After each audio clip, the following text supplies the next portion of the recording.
Turkish Airlines Euroleague. I feel devotion. In this episode, we have everything from London. The team's arrivals and the first quotes. Seasonal awards, we find out who the winners are. The press conference, the thoughts of the coaches and leaders. And an in-depth analysis of the semi-finals by the main protagonists. Big Ben, directly in front of the hotel, provided the perfect clock for the final countdown towards Friday night's semi-finals. CSKA Moscow was the first team to arrive in London back on Tuesday evening. After their 3.5-hour flight from Russia, Ettore Messina and his players settled down in what will be their home for the rest of the week.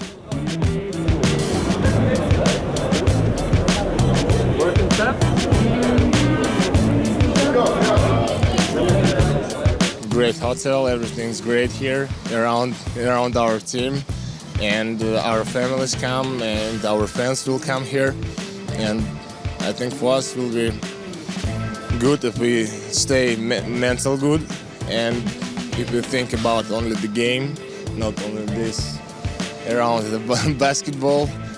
This Final Four is one of those situations where you don't need a lot of imagination to motivate players. CSKA's mindset is fully focused on Olympiacos Piraeus and what to do to erase the mental scars from last year. Last Final Four in our minds, but we need to forget it and prepare like to play against new team. But in our mind, this revenge maybe will force us to play more tougher.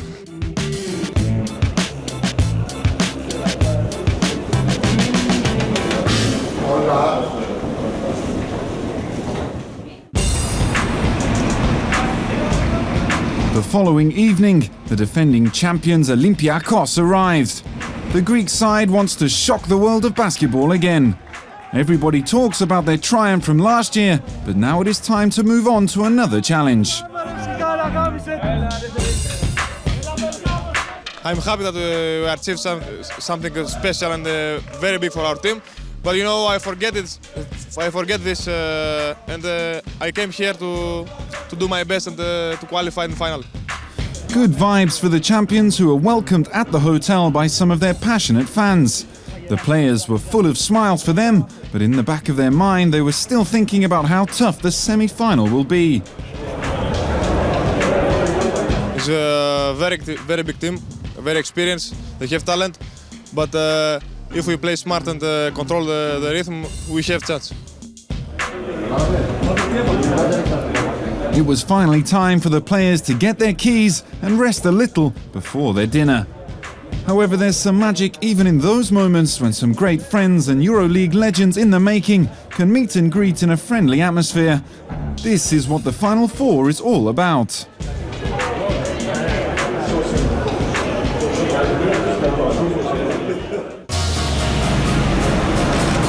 FC Barcelona Regal's route to the hotel was a little bit longer than expected because of traffic from Luton Airport. However, the players didn't lose their focus on what they have to do, as the event requires maximum concentration but also enthusiasm.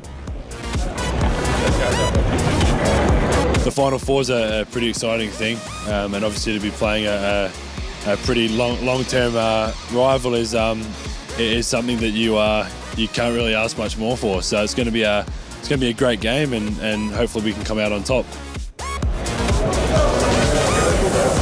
Despite lots of concern regarding Nate Jawai's struggles with a right foot injury, Barcelona is eager to face Real Madrid on Friday night in a very special edition of the Spanish Clásico. It's a huge experience for a player coming from the other side of the world, like the Australian Joe Ingles.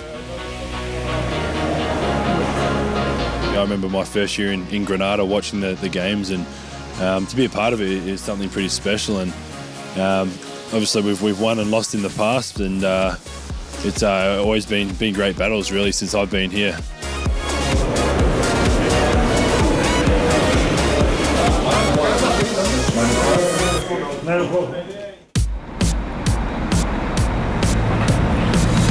At times like this we say last but not least. Real Madrid was the last team to land in London late on Wednesday night. The Blanco side of the Clásico completed the Final Four jigsaw in the English capital. Something great is about to happen. It's the first time I've ever been in such a thing, you know, and it's like I can't really explain to you like the feelings and the emotion between, you know, both teams, the fans. You know, it's scary, man, but it's a great feeling to be a part of it. You know, to bring the best out of both teams. Real Madrid has a very talented roster, but as we have always stressed throughout the season, their secret is their team spirit. Something that Dante Draper really appreciates. It may be the key to enjoying the Final Four weekend to its fullest. This team is one of the closest, most freely team I've ever been on since I've been playing basketball. And I think that's what make us playing well. You know, like everyone is open with each other. You know, if someone have a problem or if someone doing good, someone doing bad, they will come and tell you, hey, you know, let's pick it up or let's do this, let's do that. And I think if we stick to what we've been doing all season, I think we'll be okay.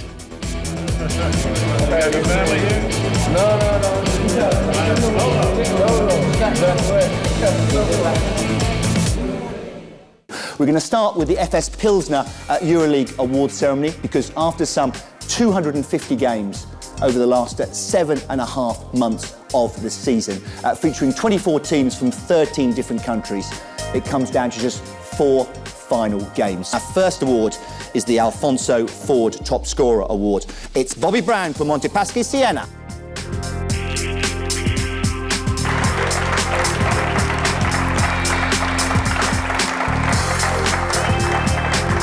(2012-13). Best Defender Award goes to Stefan Lazmi from Panathinaikos Athens. Our next award is the Euroleague's Rising Star Award, and it goes to Kostas Paspinakola from Olympiakos Piraeus.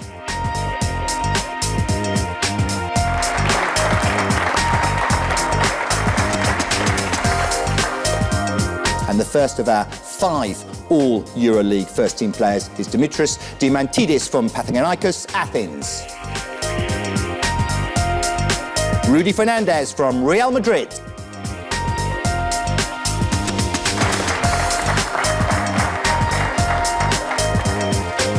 Vasilis Spanoulis from Olympiakos Piraeus.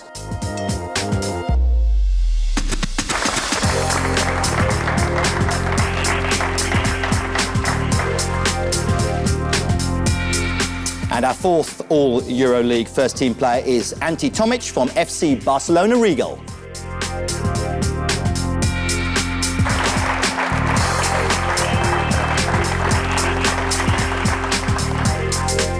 And our 5th and final player is Nenad Krstic from CSKA Moscow.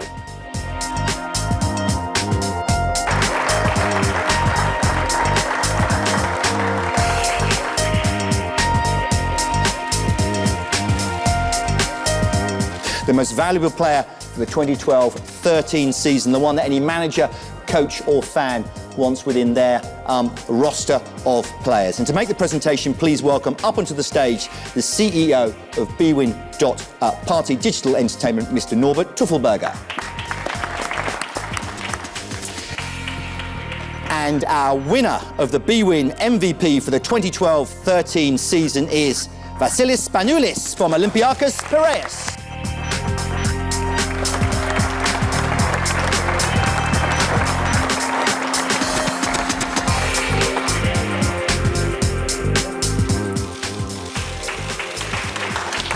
Double pleasure because first of all my team goes to Final Four and we have the chance to make something good again. What's made the difference for you this year? How have you been so consistently good right the way through the season? Working hard, be emotionally in a balance with my feelings, not so much up, not so much down, and every time try to work harder and harder, see the mistakes and improve it every day.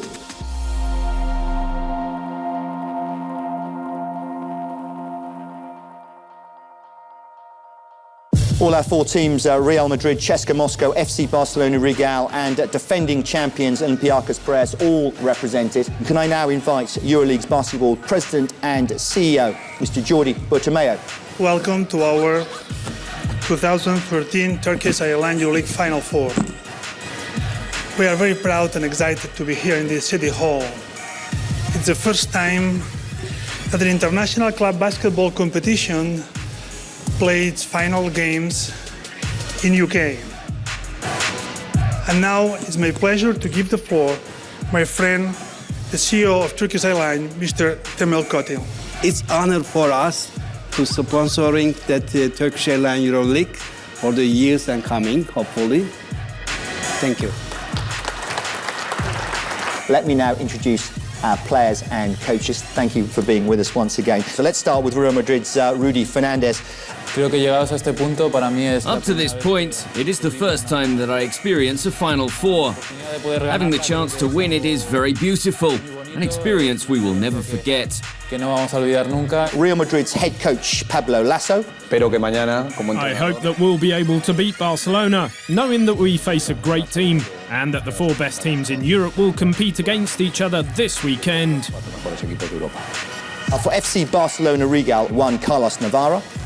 Bueno, sin duda no estás igual de nervioso que el primer año. I'm not as nervous as in my first appearance, but every Final Four is special. You always have some sort of an excitement.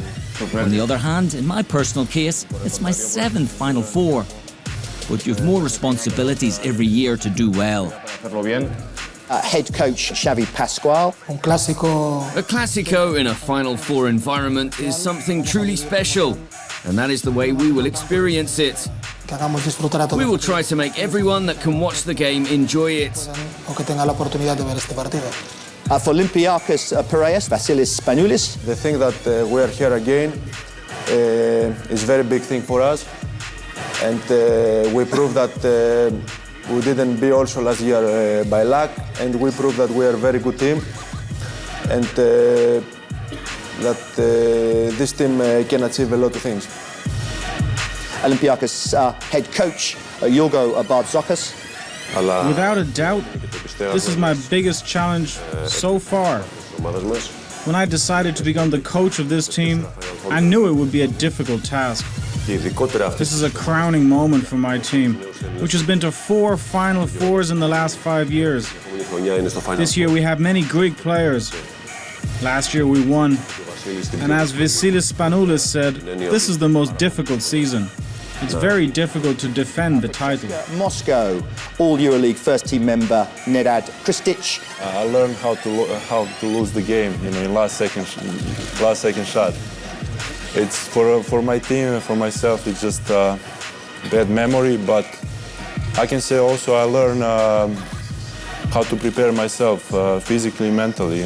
Moscow's head coach Tori Messina. To be here again is a great opportunity, and I'm just grateful to my club, CSKA, and my players to have brought me here again one more time.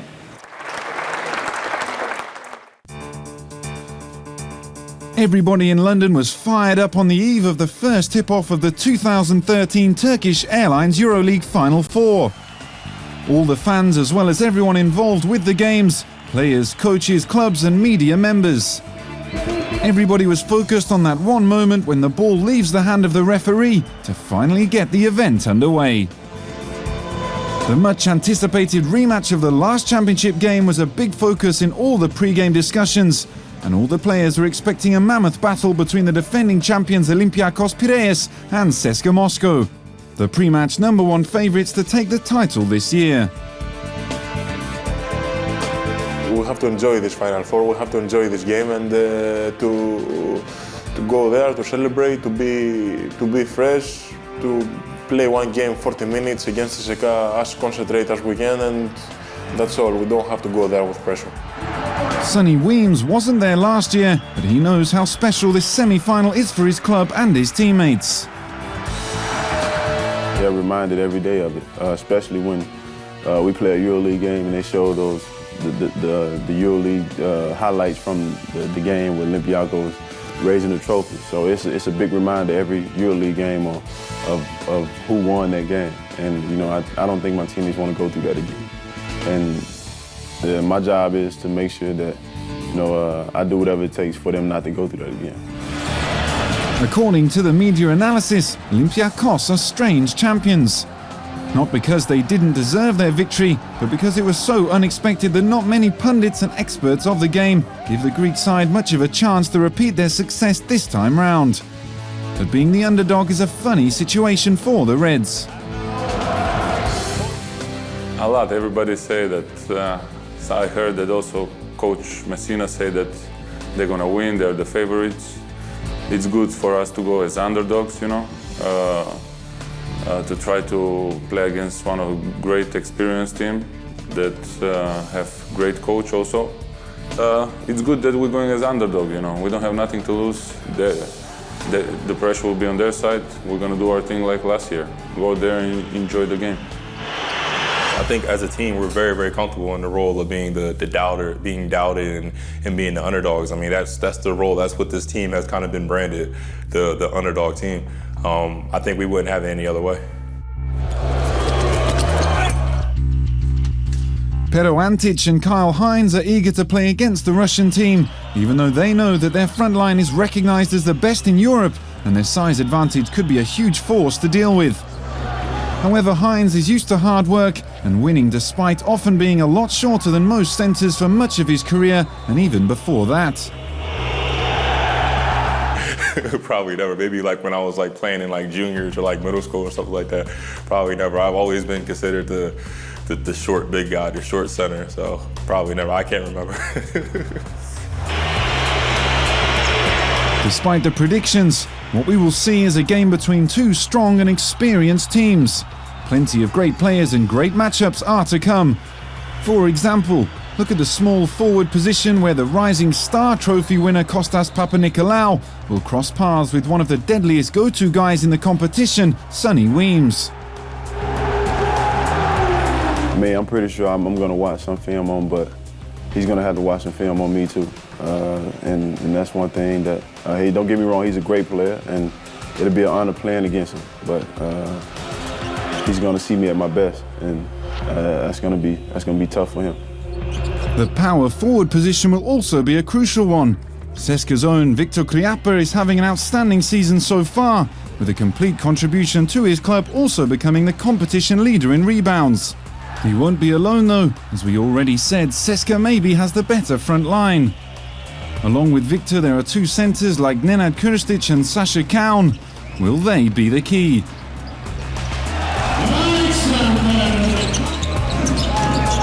I wouldn't really say that we have too much of advantage because, you know, they have still a lot of good players. Maybe they're not as tall as we are, but they have a lot of athletic players, you know, and Pau and Hines, and, you know, but we definitely have a very good team as well. You know, we have a lot of experience on this team.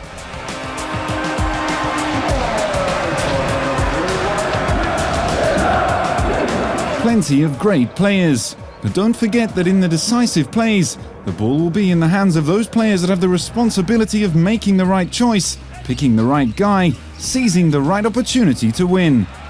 And this will be another fascinating duel between the point guards Vasilis Spanoulis and his former Olympiakos teammate and roommate Milos Teodosic. Two men that know each other so well that there are no secrets between them.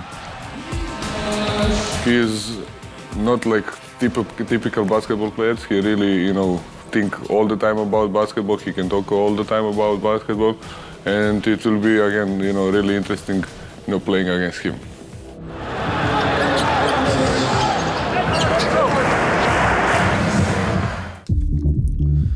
Real Madrid and Barcelona Regal have met each other 4 times this season, but everyone agrees that the next challenge in London will be completely different to the ones before. There is a long history between these two glorious clubs. All of the players know only too well what each single game means for Spanish basketball, how much this long rivalry counts not just for them and for their clubs, but mostly for their fans. It is a match that captures the imagination of the public, so you can imagine what it means for players who have lived through the derby many, many times in the past.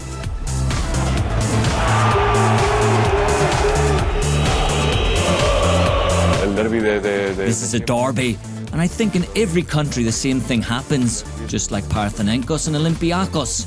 There's a lot of rivalry between the clubs. In games like this, there's always extra motivation, both on and off the court. La discusión de siempre, si eres del Barça o del Madrid, y siempre hay una motivación extra para este tipo de partidos, tanto en la pista como fuera. Yes, I think playing a derby in the semi-final is as big as it gets. There's a lot of rivalry with Barcelona, both with the players, but also with the fans. But it's also true that it is always like that in games against Barcelona, just like games against Cesca or Olympiacos. They're always very difficult games. This is a Final Four game, so we're very motivated. And we would be against other teams, and not just because it is Barcelona. Estar igual de motivados, ya sea contra ellos o contra Barcelona. With just a few hours to the next historical duel on Friday, May the 10th, it's time to think about a couple of key matchups. One, for example, at point between Sergio Rodriguez and Marcelinho Huertas.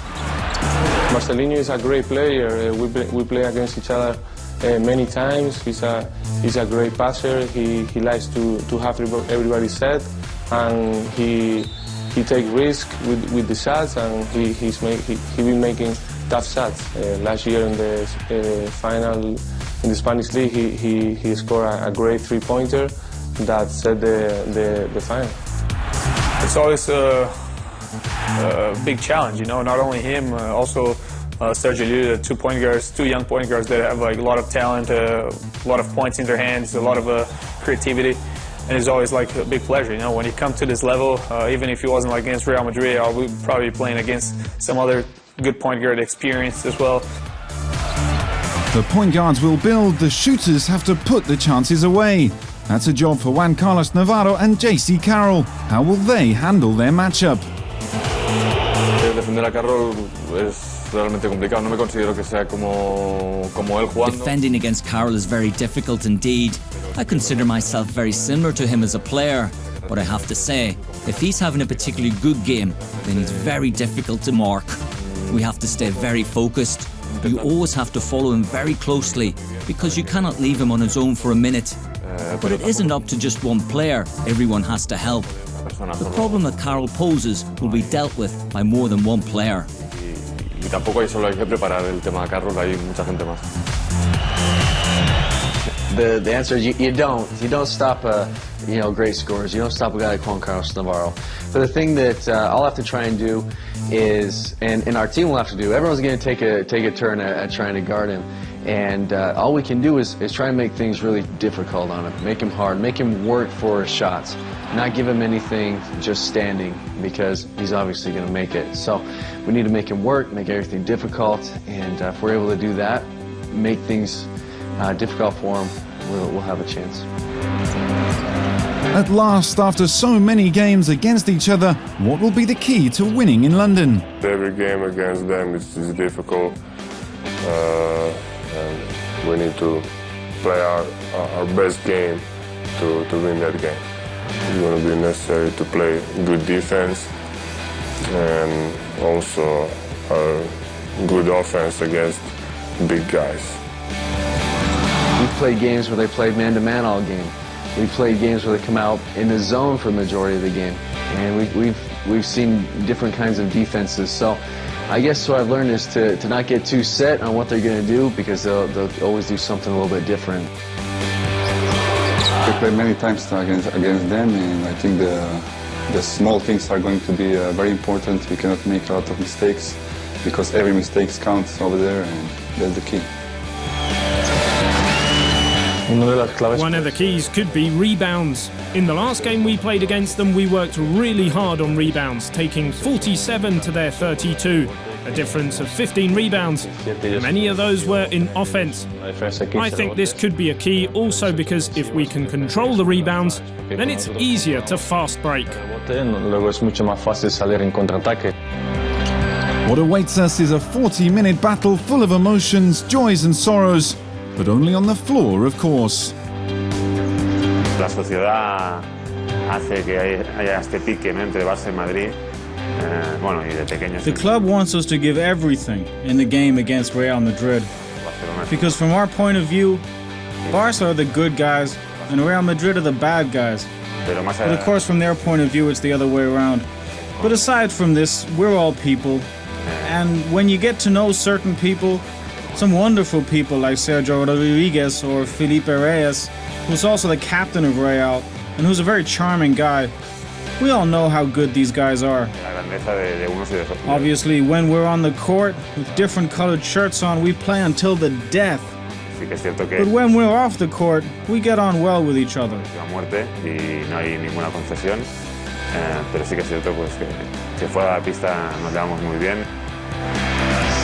Winning is all about winning. It's not about giving a pass or making the last basket.